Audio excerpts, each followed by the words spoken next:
होना चाहिए। तो उनके नाम से ही परिणाम में सुशोभित है। नगरीय विकास एवं स्वायत्त शासन मंत्री राजस्थान सरकार श्रीमान झाबर सिंह जी खर्रा। और हम हमेशा कहते हैं, जिसे व्यक्तित्व के लिए अपनी आवाज बुलंद करते हैं कि वृक्ष हूं मैं सघन घना, मैं हूं अटल सुदृढ़ तना, अरे वर्षों की तपस्या को तुम कैसे गए मेरी भूल,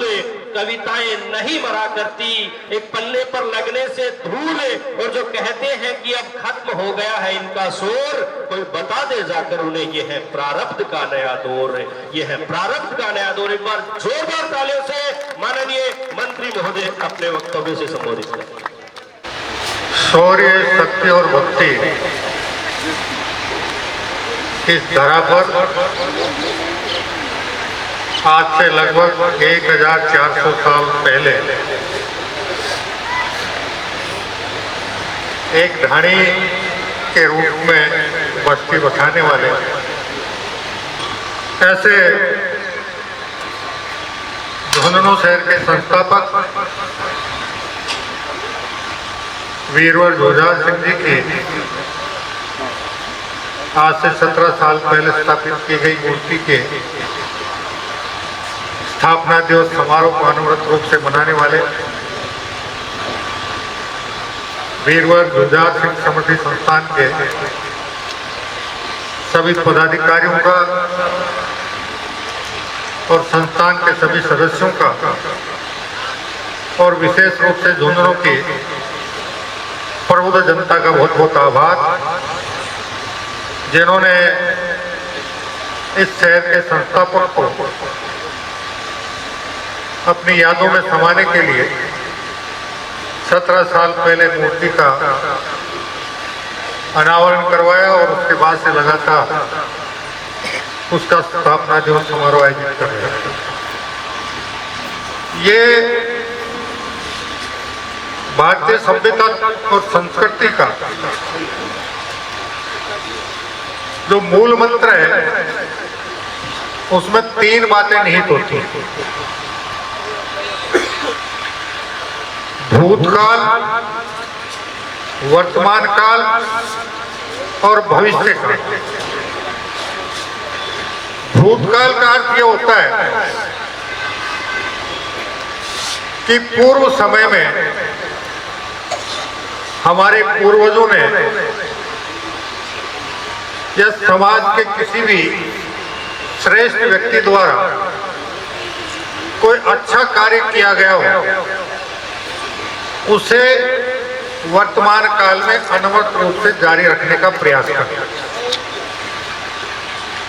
और भूतकाल में अगर हमारे पूर्वजों से कोई गलती हुई हो, कोई कमी खामी रही हो, तो उसको वर्तमान काल में सुधार कर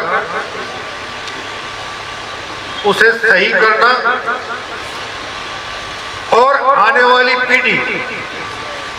यानी भविष्य काल को अपने स्वर्णिम पुराने पूर्ववर्ती इतिहास के बारे में जानकारी देकर उन्हें अवगत करवाना कि तुम जिस परिवार में, जिस समाज में, जिस क्षेत्र में, जिस गांव शहर में पल बढ़ रहे हो, इसमें हमारे पूर्वजों ने, समाज के प्रबुद्ध लोगों ने, क्षेत्र के महान लोगों ने इस प्रकार के बहुत अच्छे और उत्कृष्ट कार्य किए हैं। आप उनको जीवन में उतार कर जीवन भर उनको आगे बढ़ाने में किसी प्रकार की कोर कसर मत छोड़ो। ये भारतीय सभ्यता संस्कृति का मूल मंत्र था और उसी के अनुरूप आपने इस कार्य का बीड़ा उठाया और अनवरत रूप से 17 साल से इसको सफलतापूर्वक संपन्न कर रहे हैं। और अपनी गरिमा में उपस्थित सभी सम्माननीय सज्जनों और देवियों को द्वारा इस समारोह को गरिमा प्रदान की जा रही है, उस सब के लिए भी आप सबका हृदय से बहुत बहुत आभार। आपके मध्य मंच पर उपस्थित झुंझुनू से हमारे नवनिर्वाचित आपके जनप्रतिनिधि माननीय विधायक महोदय,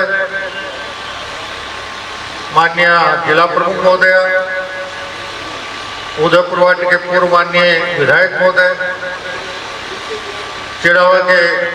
माननीय प्रधान महोदय, पूर्व प्रधान माननीय श्रीमती सीगड़ा जी और माननीय नेहरा जी, IAS अधिकारी से सेवानिवृत्त नेहरा जी और भारतीय जनता पार्टी की राष्ट्रीय परिषद के सदस्य माननीय पूनिया जी सहित चौकदार जी और गए क्या सभापति महोदय, नहीं आप वाले सभापति महोदय भी तो थे ना, सभी को यथायोग्य राम राम, जय हिंद। अभी बैठे बैठे जो बातें चल रही थी किसान और जाट, किसान एक बहुत व्यापक अर्थ वाला शब्द है और जाट फिर उसका विभाजित एक अंग है। बचपन में जब हम बुजुर्गों की गोद में खेलते थे तो उनसे सुनते थे कि किसान शब्द इतना व्यापक है कि समाज का कोई भी जाति, कोई भी संप्रदाय, कोई भी वर्ग उससे बाहर नहीं है। कोई हल चलाने वाला भी किसान है, खेती के लिए लकड़ी के औजार तैयार करने वाला भी किसान है, खेती के लिए लोहे के औजार तैयार करने वाला भी किसान है, फसल की कटाई करने वाला भी किसान है। आपके इधर तो शायद एक पसली इलाका था, लेकिन जहाँ 2 पसली इलाका था वहाँ चमड़े का चरस बनाने वाला भी किसान है, चमड़े को खींचने के लिए लाव बांटने वाला भी किसान है और पशुपालन के रूप में खेती के लिए जो बैल का पालन पोषण करता है वो भी किसान है। किसान के उपज को कोई समय था जब वस्तु विनिमय का दौर था, उसके बाद उसका व्यापार होने लगा, उसमें जो सहायता करते थे व्यापार करने में वो भी किसान थे और किसान के बच्चों को शिक्षा देना और उनके सामाजिक, सांस्कृतिक और धार्मिक कार्यक्रमों को संपन्न करवाते थे वो भी किसान थे। और इस प्रकार कुल मिलाकर किसान शब्द इतना व्यापक था कि समाज का कोई भी अंग इस शब्द से बाहर नहीं। धीरे धीरे जब अंग्रेज ईस्ट इंडिया कंपनी के रूप में यहाँ आए और 100-125 साल राज करने के बाद जब 1857 की बड़ी क्रांति हुई, उसके बाद उनके दिमाग में एक बात आई कि कैसा देश है, यहाँ का कैसा समाज है जो लगातार 1000 साल से हमले झेल रहे हैं, लेकिन इस सब के बावजूद भी वो अपनी सभ्यता संस्कृति से दूर नहीं हो पा रहा, उसकी एकता और अखंडता खंडित नहीं हो पा रही। तब उन्होंने अपने एक पढ़े लिखे व्यक्ति को इस बात का अध्ययन करने के लिए भारत भेजा। उसने पूरे भारत का भ्रमण किया, सभी लोगों से बातचीत हुई, उसने अपनी आंखों से देखा और उसके बाद उसने ब्रिटेन के महारानी को पत्र लिखा कि भारतीय सभ्यता, संस्कृति और एकता अखंडता इसलिए विखंडित नहीं हो पा रही है कि इसके जो शिक्षा पद्धति है उसमें ये सारे गुण समाहित हैं। क्योंकि वो समय था जब हमारे यहाँ या तो गुरुकुल हुआ करते थे या गांव का विद्वान या पूरी बस्ती मिलकर किसी विद्वान को बस्ती में लाती थी कि हमारे बच्चों को शिक्षा दीक्षा आप दोगे, और गुरुकुल का और उस शिक्षक का संपूर्ण भरण पोषण से लेकर उसके संपूर्ण सामाजिक दायित्व का भार पूरा समाज मिलकर उठाता, और हमारे उस शिक्षा पद्धति में स्वावलंबन की, एकता अखंडता की और अपने पूर्वजों के महान कार्यों की गाथाओं के माध्यम से उनको अपने राष्ट्र के प्रति, अपने समाज के प्रति और मानवता के प्रति सदैव हितकर रूप में काम करने के लिए प्रेरित करने का काम किया था। उस विद्वान जो अंग्रेजों ने भेजा, जिसने ब्रिटेन की महारानी को चिट्ठी लिखी कि ये कारण है, तो उससे पूछा गया कि इसका इलाज क्या हो सकता है, तो उसने जवाब दिया कि भारतीय शिक्षा पद्धति को नष्ट भ्रष्ट करना पड़ेगा, और उस व्यक्ति का नाम था लॉर्ड मैकोले। लॉर्ड मैकोले की शिक्षा पद्धति हम पर लदी रही और उसमें स्वावलंबी के बजाय व्यक्ति को धीरे धीरे प्रावलंबी बनाने की शिक्षा ज्यादा दी।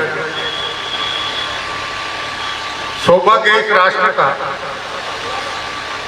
कि पिछले वर्ष भारत की शिक्षा पद्धति में आमूलचूल परिवर्तन करने का निर्णय लिया गया। नई शिक्षा पद्धति लागू की गई और उस नई शिक्षा पद्धति का मूल मंत्र यही है कि अब तक इतिहास में जो नकारात्मक बातें हमको पढ़ाई जाती थी हमारी भावी पीढ़ी, उसके बजाय सकारात्मक बातें पढ़ाई जाए। किसने क्या किया, किसने क्या नहीं किया, किसने समाज सुधार के प्रयास किए, किसने अपने राष्ट्र की एकता अखंडता और आजादी के लिए अपना सर्वस्व अर्पण किया, इन सारे वर्णनों को सकारात्मक रूप से आने वाले समय में भारतीय शिक्षा पद्धति में शामिल किया जाएगा और आने वाली पीढ़ी को बताया जाएगा कि भगत सिंह हो चाहे अशफाक उल्लाह खां हो, वो राष्ट्र प्रेमी थे, वो राष्ट्रभक्त थे, आतंकवादी नहीं थे। तब जाकर इस राष्ट्र की भावी पीढ़ी को अपना पुरातन महान इतिहास का भान होगा, और जब भान होगा तो उनमें राष्ट्र प्रेम का भाव जागृत होगा। राष्ट्र प्रेम का भाव जागृत होगा तो अभी आदरणीय प्रधानमंत्री जी का जो सपना है कि हमारे उस 1000 साल के संघर्ष के कालखंड में जिन जिन महान विभूतियों ने अपनी मातृभूमि को गुलामी की बेड़ियों से बचाने के लिए, राष्ट्र की एकता और अखंडता को कायम रखने के लिए अपना जो सर्वस्व अर्पण किया, उन क्रांतिकारियों के भी कोई सपने रहे होंगे, कोई उम्मीदें रही होंगी, कोई आशाएं रही होंगी कि हम हमारे राष्ट्र को गुलामी की बेड़ियों से मुक्त कराने के लिए सर्वस्व अर्पण करेंगे। राष्ट्र आजाद होगा तो आजाद राष्ट्र किस प्रकार का होगा। उनके सपने, उनकी आशाएं, उनकी उम्मीदें पिछले 75 साल में कितनी पूरी हुई और कितनी पूरी नहीं हुई, ये आज राष्ट्र के प्रत्येक राष्ट्रभक्त नागरिक को चिंतन और मनन करने का विषय है। साथ ही मैं एक निवेदन और करना चाहूंगा। झुंझुनू वीरों की भूमि है। हमारे सेना और अर्धसैनिक बलों के जवान चाहे -50 डिग्री का तापमान हो और चाहे +50 डिग्री का तापमान, और विपरीत परिस्थितियों में भी 24 घंटे सन्नद्ध रहकर अपनी मातृभूमि की सरहदों की रक्षा करने के लिए, इसकी एकता और अखंडता को कायम रखने के लिए अपना सर्वस्व अर्पण करने का भाव रखते हैं। उनकी भी कुछ उम्मीदें होंगी, उनकी भी कुछ आशाएं होंगी, उनके भी कुछ सपने होंगे कि मेरा राष्ट्र किस प्रकार का होगा। अब समय आ गया है कि हम हमारे क्रांतिकारियों, स्वतंत्रता सेनानियों और हमारे वीर जवानों के उन सपनों को भारत बनाने के लिए, उनकी उम्मीदों को पूरा करने के लिए, उनकी आशाओं का पूरा करते हुए, उनके आशाओं के अनुरूप, उम्मीदों के अनुरूप, उनके सपनों के अनुरूप इस राष्ट्र का निर्माण करने के लिए एकजुट होकर प्रयास करें। आदरणीय प्रधानमंत्री जी ने 10 साल पहले नारा दिया था, वैसे तो ये नारा बहुत पहले भी चला था, स्वच्छ भारत, स्वस्थ भारत। इसकी मजाक भी बहुत उड़ी थी, लेकिन इसके भाव को धीरे धीरे आप लोग समझना शुरू करें। वातावरण अगर स्वस्थ होगा, स्वच्छ वातावरण में रहने वाला व्यक्ति निश्चित रूप से उसका तन स्वस्थ होगा, तन स्वस्थ होगा तो मन स्वस्थ होगा, मन स्वस्थ होगा तो मस्तिष्क स्वस्थ होगा। और जब वातावरण स्वच्छ हो, तन स्वस्थ हो, मन स्वस्थ हो, मस्तिष्क स्वस्थ हो, तो क्या उस व्यक्ति के मन में कभी भी कोई नकारात्मक भाव पैदा हो सकते हैं? सदैव उस व्यक्ति के दिलो दिमाग में सकारात्मक विचारों का प्रवाह होगा, और सकारात्मक विचारों का प्रवाह होगा तो वो अपने परिवार को, अपने समाज को, अपने गांव को, अपने क्षेत्र को और अपने राष्ट्र को विकसित होते हुए देखने का सदैव विचार करेगा। इसी प्रकार मैं निवेदन करना चाहूंगा कि अभी गत वर्ष आदरणीय प्रधानमंत्री ने फिर एक नारा दिया है, एक पेड़ मां के नाम। पिछले 60, 70, 80 साल में हमने प्रकृति के साथ बहुत बड़ा खिलवाड़ किया है, और उस खिलवाड़ का खामियाजा भी हम कई उसके माध्यम से भोग रहे हैं, प्राकृतिक आपदाओं के माध्यम से। उसके पीछे उनका भाव यह है कि कोई भी व्यक्ति, बच्चा अपनी माँ के नाम से पेड़ लगाए तो उसके दिमाग में एक ही बात होनी चाहिए कि जब वो अबोध अवस्था में था, घुटनों के बल भी चलना नहीं जानता था, उसकी माँ ने उसका किस परिस्थिति में किस प्रकार पालन पोषण किया था, और पालन पोषण करते करते उसे अपने पैरों पर खड़ा होकर चलना सिखाया। वैसे ही माता जी के नाम से जो पेड़ लगे, वो जब तक वृक्ष के रूप में फलीभूत नहीं हो, आपकी माता जी ने आपका बाल्यकाल में जिस प्रकार पालन पोषण किया, आप उस पौधे की देखरेख कर उसे पेड़ बनने में पूरा सहयोग करें। तो आने वाले 5-7 साल में हम प्रकृति पे भी जो खिलवाड़ किया था उसकी बहुत हद तक भरपाई कर पाएंगे। अभी हमारा सौभाग्य है कि आपकी बार बरसात के मौसम में अच्छी बरसात हुई, जाड़ों के मौसम में मावठ भी अच्छी हो रही है। ये सब मेरा ये मानना है कि प्रकृति क्या है, इस प्रकृति पे जितने काली मुंडी के जीव है ना, काली मुंडी के जीव, समझते हो काली मुंडी के जीव, उनका बहुमत का भाव जिस प्रकार का होता है, प्रकृति का भाव भी वैसा ही होता है। बहुमत अगर सकारात्मक है तो प्रकृति सकारात्मक रहेगी, बहुमत अगर नकारात्मक है तो प्रकृति भी फिर नकारात्मक बनती है। इसलिए आज के इस अवसर पर हम इस महान विभूति के प्रति अपनी श्रद्धा व्यक्त करने यहाँ पधारे। कृपया अपने मन मस्तिष्क में सदैव सकारात्मक विचारों का प्रवाह करें,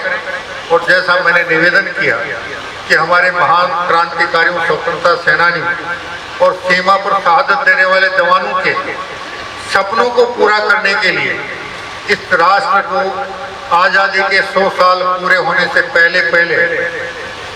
भारत दुनिया का सबसे विकसित, सबसे सशक्त, सबसे समृद्ध और सर्वाधिक सामाजिक समरसता वाले राष्ट्र के रूप में पूरे विश्व में अपनी पहचान बनाए, इसके लिए हमसे जो कुछ बन पड़े इस राष्ट्र के राष्ट्रभक्त नागरिक होने के नाते संपूर्ण प्रयास करना चाहिए। झुंझुनू शहर का अपना radio station FM Jhunjhunu 90.0 FM, हर तरंग आपके संग।